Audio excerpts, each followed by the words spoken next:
उन लड़कों ने मुझे बहुत ज्यादा पैसे दिए और एक रात के लिए ले गए। जब पांचों लड़कों ने मेरे जिस्म से अपनी हवस पूरी कर ली तो अचानक उनका छठा दोस्त भी आ गया।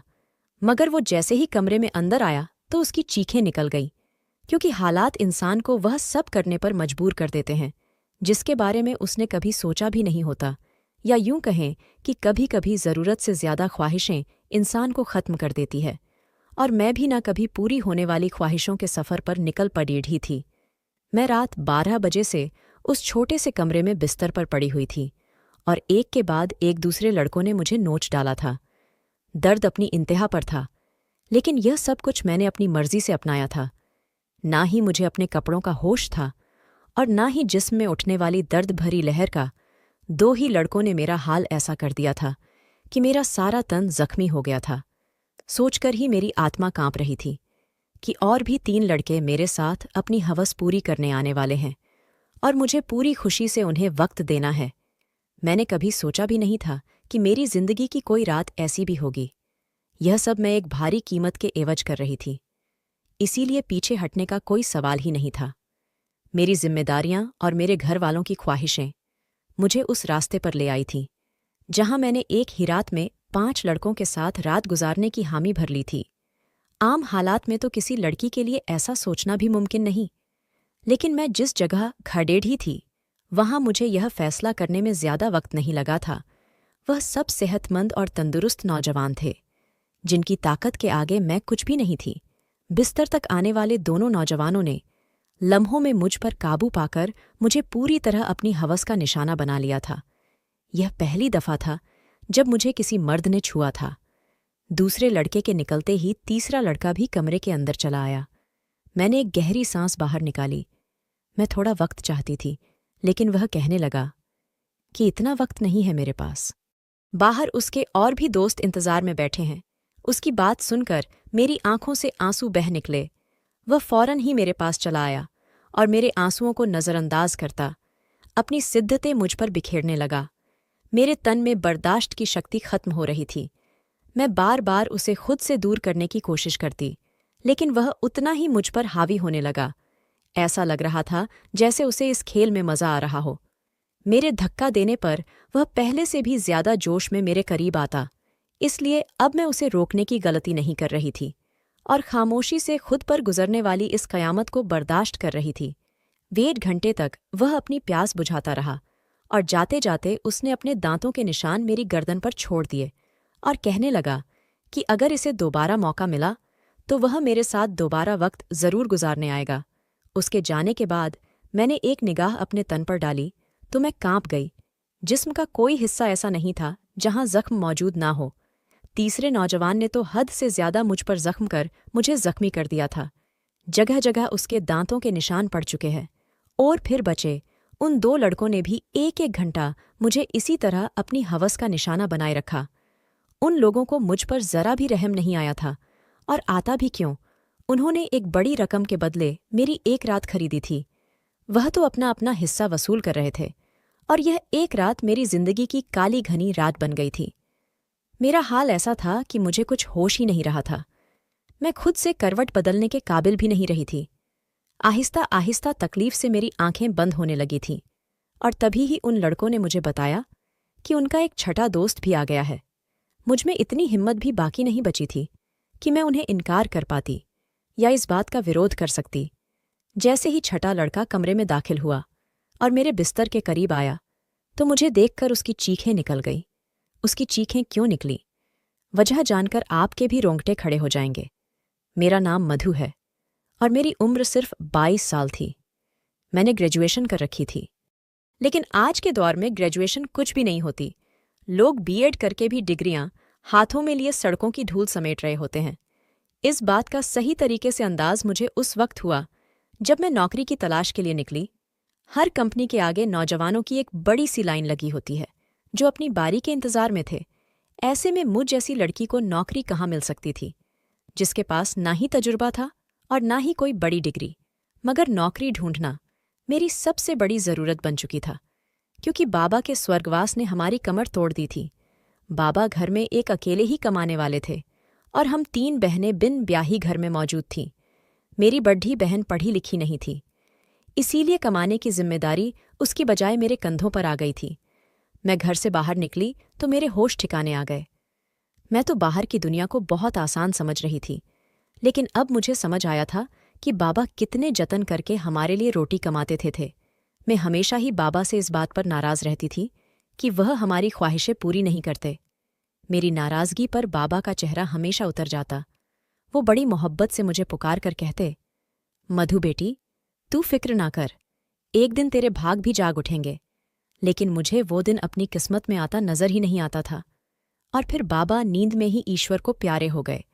और जब हम पर सुबह यह बात खुली कि बाबा हमारे बीच नहीं रहे हैं, तब हमें इस बात का एहसास हुआ कि बाबा हमारे लिए कितने अहम थे। जब तक वह हमारे सरों पर मौजूद थे, कम से कम दुनिया की बुरी नज़रों और रोटी जैसी बुनियादी ज़रूरत से तो हम वंचित नहीं थे। बाबा के निधन के कुछ दिन बाद तक तो आस पड़ोस वालों और ख़ानदान वालों ने हमारी मदद की, लेकिन आहिस्ता आहिस्ता सभी अपनी जिंदगियों में बिजी हो गए। आज के दौर में कौन किसी का पेट पाल सकता है। मजबूरन मुझे ही नौकरी की तलाश के लिए घर से निकलना पड़ा, और मुझे समझ आ गया कि औरतों के लिए बाहर की दुनिया किस कदर मुश्किल है। किसी भी कंपनी में मुझे नौकरी नहीं मिली थी।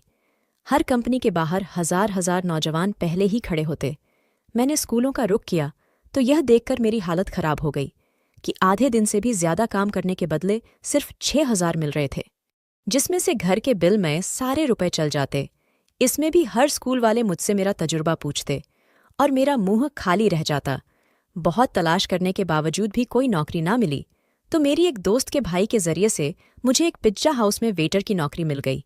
यह शहर के एक भीड़-भाड़ इलाके में बना हुआ पिज्जा हाउस था, जहां हर वक्त ही मर्दों की बहुत ही ज्यादा भीड़ रहती थी। काले रंग का फिटिंगदार पेट कोट मेरे हवाले कर दिया गया, जिस पर पिज्जा हाउस का नाम लिखा था, और मुझे अगले दिन से ही नौकरी पर बुला लिया गया। उस नौकरी के बड़े अजीब अजीब से काम थे जो मुझे पूरे करने थे। उन्हें एक मॉडर्न सी लड़की वेटर के नाम पर चाहिए थी, जिसके छोटे छोटे से बाल कंधों पर फैले हुए हो और वह बहुत सारा मेकअप करके डाइनिंग हॉल में खड़ी हो। मैं यूनिफॉर्म अपने बैग में डालकर वापस घर लौट आई थी। मैं अभी तक फैसला नहीं कर पाई थी कि मुझे यह नौकरी करनी है या नहीं, क्योंकि यह मेरे लिए एक बहुत ही मुश्किल काम था। बाबा की मौजूदगी में कभी बिना ज़रूरत घर से निकलने की नौबत भी पेश नहीं आई थी, और पिज्जा हाउस में तो इतने सारे मर्दों के बीच इतने तंग कपड़े पहनकर खड़े होना मेरे लिए एक बहुत ही घुटन भरा काम था। मगर भूख इंसान से सब कुछ करवा ही लेती है। मैं वहां से वापस घर आई तो मेरी माँ दरवाजे पर ही परेशान सी खड़ी थी। मुझे देखकर उनकी आंखों में आंसू आने लगे। मैंने माँ से कहा कि वह दरवाजे तक क्यों चली आई, तो माँ रोते हुए कहने लगी कि बेटा, बिजली के मीटर वाले आए थे और उन्होंने हमारी बिजली काट दी है। माँ की बात सुनकर मेरा दिल धक से बैठ गया था। गर्मी जोरों पर थी और ऐसे में बगैर बिजली के गुजारा करना बहुत ही मुश्किल था। लेकिन पिछले 2 महीने से हम बिल नहीं चुका पाए थे और शायद इसीलिए हमारी बिजली काट दी गई थी। माँ के आंसू ने मेरे लिए फैसले को बहुत आसान कर दिया था। मैंने माँ को गले लगाया और उन्हें बताया कि मुझे एक अच्छी जगह नौकरी मिल गई है और कल से मुझे नौकरी पर जाना है। माँ ने मेरे सर पर हाथ रखकर कहा कि अब तुम ही मेरा बाजू हो और तुम्हें ही अपनी दोनों बहनों की शादियां करानी है। माँ ने एक भारी जिम्मेदारी मेरे कंधों पर डाल दी थी और मैं सोच रही थी कि मैं यह जिम्मेदारी कैसे निभाऊंगी, लेकिन मुझे ही यह फर्ज निभाना था। माँ पूछ रही थी कि मुझे नौकरी कहाँ मिली है, लेकिन मैं उन्हें नहीं बताना चाहती थी कि मुझे कहाँ नौकरी मिली है। इसीलिए मैंने माँ से कह दिया कि एक बड़ी सी कंपनी में एक अच्छी नौकरी मिल गई है। मेरी नौकरी का वक्त दोपहर 3 बजे से रात 11 बजे तक था, और यह बात मैंने बड़ी मुश्किल से माँ को बताई थी। मेरी नौकरी का वक्त जानकर वो हैरत से मेरी तरफ देखने लगी कि यह कौन सी कंपनी है जहां दोपहर 3 बजे बुलाया गया है। मैंने झूठ कह दिया कि यह एक मल्टीनेशनल कंपनी है जो 22 घंटे चलती है। इस वक्त हमें पैसों की इतनी ज़रूरत थी कि माँ ने और ज़्यादा सवाल करने की बजाय मुझे तरक्की की ढेर सारी दुआएं दी और अगली दोपहर 2 बजते ही पिज्जा हाउस के लिए रवाना हो गई। मुझे क्या खबर थी कि यहाँ से मेरी किस्मत मुझे कहाँ ले जाने वाली है। मैंने अपना यूनिफॉर्म पिज्जा हाउस में आकर बदली थी। मैनेजर ने मुझे पिज्जा हाउस के दरवाजे के करीब ही खड़ा कर दिया और कहने लगा, आज तुम्हारा पहला दिन है, इसीलिए तुम हर आते जाते को इज्जत से वेलकम करोगी। और गुस्सा होकर कहा कि यह कैसा मुंह उठाकर आ गई हो, जाओ पहले मेकअप करो। मैनेजर की बात सुनकर मैं शर्मिंदा हो गई, क्योंकि मेरे पास मेकअप नहीं था। वहां मौजूद एक दूसरी लड़की ने अपने मेकअप से मुझे गहरी सुर्खी लगाई। वह बड़ी तेजी से मेरे चेहरे पर अपना हाथ चला रही थी, और उसके बाद जब मैंने आईने में खुद को देखा तो हैरान रह गई। मुझे मालूम था कि मैं खूबसूरत हूं और मेरा रंग भी बहुत साफ है, लेकिन थोड़े से मेकअप के बाद मैं पूरी तरह निखर गई थी। मैं खुद को आईने में देख रही थी जब वह लड़की कहने लगी कि यह लोग खूबसूरती देखकर ही तो यहाँ रखते हैं, वरना काम करने को तो बहुत से लोग मिल जाते हैं। मैं जान गई थी कि यह नौकरी मुझे मेरी काबिलियत की वजह से नहीं, बल्कि खूबसूरती की वजह से मिली है। नौकरी का यह पहला दिन मेरे लिए बहुत ही भारी था। मैं 3 बजे से दरवाजे पर खड़ी आने जाने वाले मर्द और औरतों को वेलकम कर रही थी। यहाँ औरतों की तादाद कम ही आती थी, ज्यादातर मर्द ही आ रहे थे। रात गए तक मेरे पैरों में बहुत ज्यादा दर्द हो चुका था, और अभी मुझे वापस बसों के धक्के खाते हुए घर भी पहुंचना था। 12 बजे के करीब मैं घर पहुंची थी। माँ मेरे इंतजार में जाग रही थी। मैंने माँ के साथ बैठकर खाना खाया और फौरन ही बिस्तर पर लेट गई। मुझे बाबा की बहुत याद आ रही थे। बाबा मेरे सबसे ज्यादा नखरे उठाया करते थे, फिर भी मैं हमेशा उनसे किसी न किसी बात पर रूठ जाती थी। पैरों की तकलीफ से तड़पते तड़पते कब मुझे नींद लग गई, पता ही नहीं चला। अगले दिन मैं फिर 2 बजे के करीब घर से निकल गई थी। आज मुझे दरवाजे के पास खड़ा नहीं किया गया था, बल्कि आर्डर लेने का काम दिया गया था। यह काम मुझे थोड़ा सा आसान लगा था, लेकिन कुछ ही देर में अंदाजा हो गया कि यह काम बिल्कुल भी आसान नहीं था। मैं जिसके पास भी आर्डर लेने के लिए जाती, उनमें से अक्सर मर्द मुझे सर से पांव तक देखते और मुस्कुराते। बदले में मुझे भी मुस्कुराहट जाहिर करनी पड़ती, क्योंकि यह मेरी नौकरी का नियम था। जानबूझकर ऑर्डर देने में काफ़ी वक्त लगाते, और कभी कभी तो आर्डर देते वक्त इस कदर करीब आ जाते कि मेरा सांस रुकने लगता। यह पिज्जा हाउस मुझ जैसी वेटर की वजह से ही चल रहा था। इस बात का अब मुझे अच्छी तरह अंदाजा हो गया था कि यहाँ आने वाले ज्यादातर मर्द लड़कियों की वजह से ही आते थे। दिन तेजी से गुजर रहे थे, और मुझे यहाँ नौकरी करते करते महीना हो गया था। उस एक हफ्ते में काफ़ी कुछ ऐसा हुआ जो मेरे लिए बहुत ही अजीब था। मर्दों की अजीब अजीब निगाहें, आर्डर देने के बहाने करीब आना, और डबल मीनिंग शब्दों का तबादला। लेकिन उस नौकरी की सबसे अच्छी बात यह थी कि तनख्वाह से हटकर उस 1 महीने में टिप के काफ़ी पैसे जमा हो गए थे। मैंने उन पैसों से बिजली का बिल पे किया था।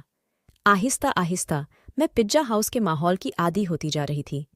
5 लड़के रोज ही शाम के वक्त पिज्जा हाउस आते और सबसे कोने वाली टेबल पर बैठ जाते। वह टेबल मेरे ही हिस्से में थी, और रोजाना मैं ही उनके पास आर्डर लेने के लिए जाती थी।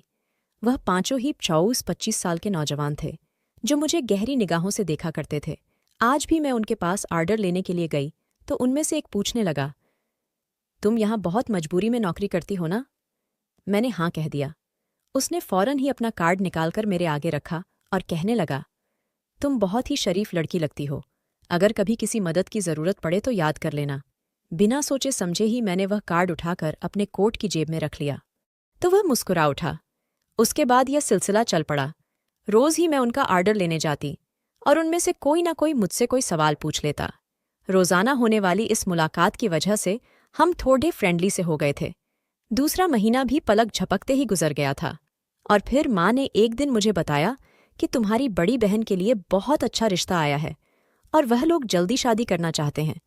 माँ की बात सुनकर मैं परेशान हो गई, क्योंकि अभी तो मैंने घर का खर्चा ही अपने कांधे पर उठाया था। शादी की जिम्मेदारी का मैं सोच भी नहीं सकती थी।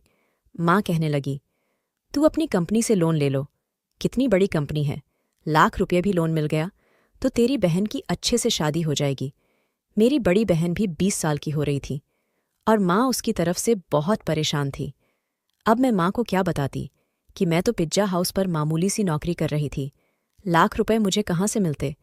मैंने माँ की बात का कोई जवाब नहीं दिया, लेकिन माँ की आंखों में मुझे चमकती हुई उम्मीद साफ दिखाई दे रही थी। माँ को यकीन था कि मुझे कंपनी से लोन मिल जाएगा, और मैं सोच रही थी कि मेरे झूठ ने मुझे कहाँ फंसा दिया है। अगले दिन मैं नौकरी पर भी सारा वक्त परेशान रही, और यह बात मेरे साथ काम करने वाली लड़की ने नोट कर ली। वह मुझसे कहने लगी कि क्या बात है मधु, आज तुम बहुत ही ज्यादा परेशान लग रही हो। मैंने उसे बता दिया कि बड़ी बहन की शादी करनी है, और मेरे पास बिल्कुल भी पैसे नहीं है। मेरी बात सुनकर वह कहने लगी, तो इतना खर्चा करने की क्या जरूरत है? सादगी से विदा कर दो। उसकी बात सुनकर मैं सोच में पड़ में गई।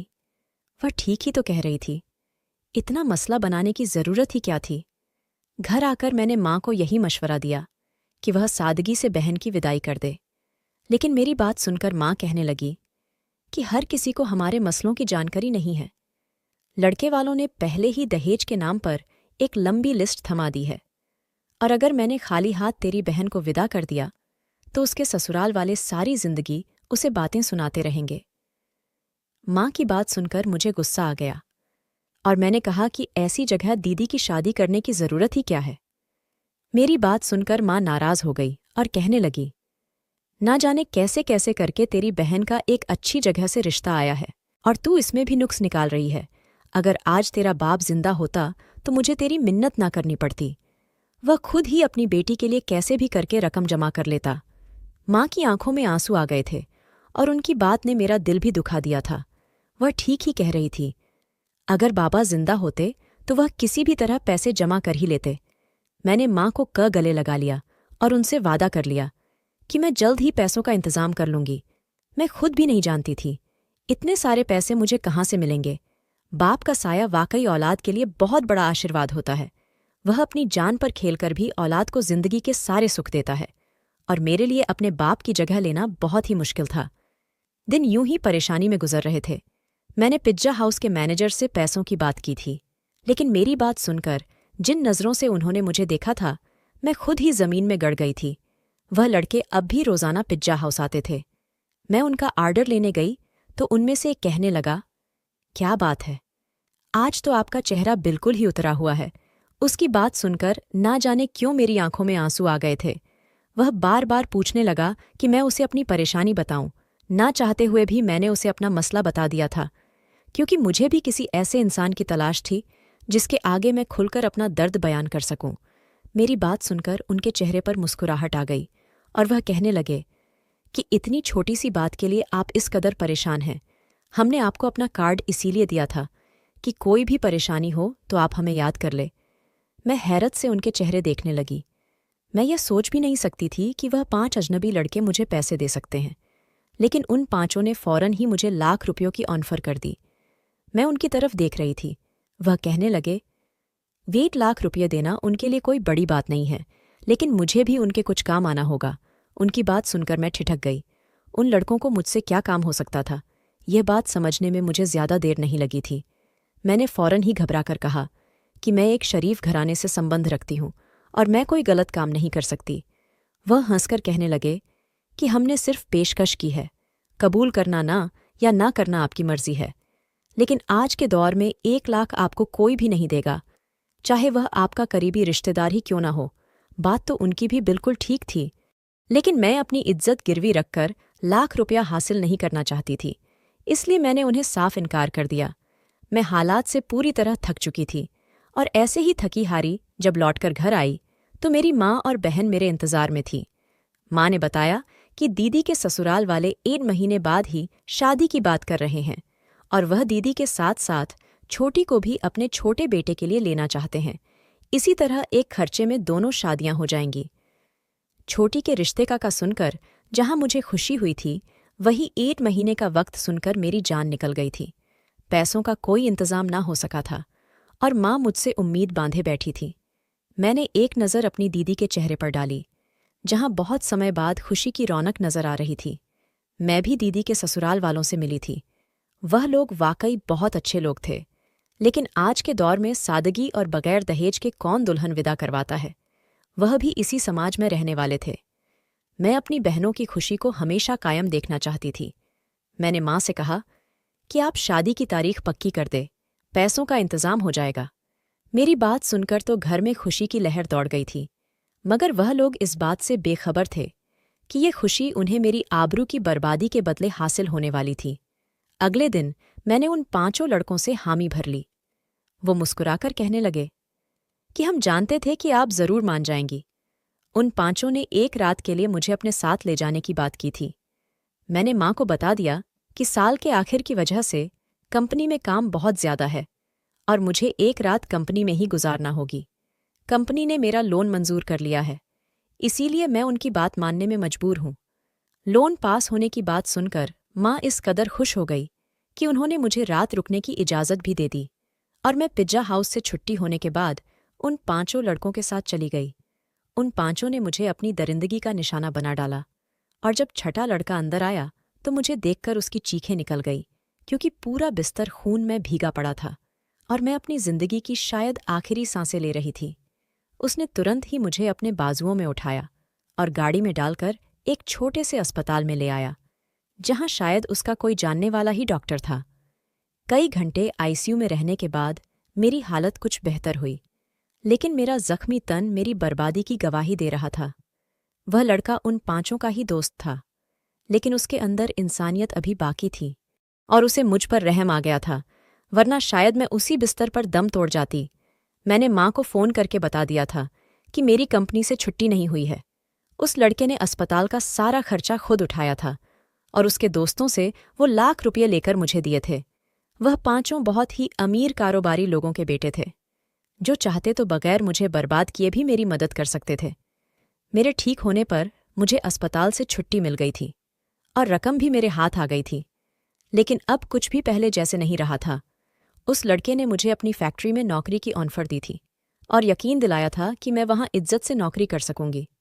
आज मेरी दोनों बहनों की शादी हो गई और मैं उस लड़के की फैक्ट्री में नौकरी कर रही थी। एक बात मैं अच्छी तरह जान गई थी कि आज के इस दौर में बगैर किसी मतलब के मदद करने वाले लोगों की गिनती ना होने के बराबर है। हमेशा नौकरी करने वाली लड़कियों को इज्जत की नज़र से देखें, क्योंकि वह बहुत ही मजबूरी की हालत में अपने घरों से निकलती है, चाहे फिर वह तंग कपड़े पहनकर किसी पिज्जा हाउस के दरवाजे पर ही क्यों न खड़ी हो। दोस्तों, वीडियो कैसा लगा कमेंट करके ज़रूर बताना और हाँ, लाइक, चैनल को सब्सक्राइब ज़रूर करना।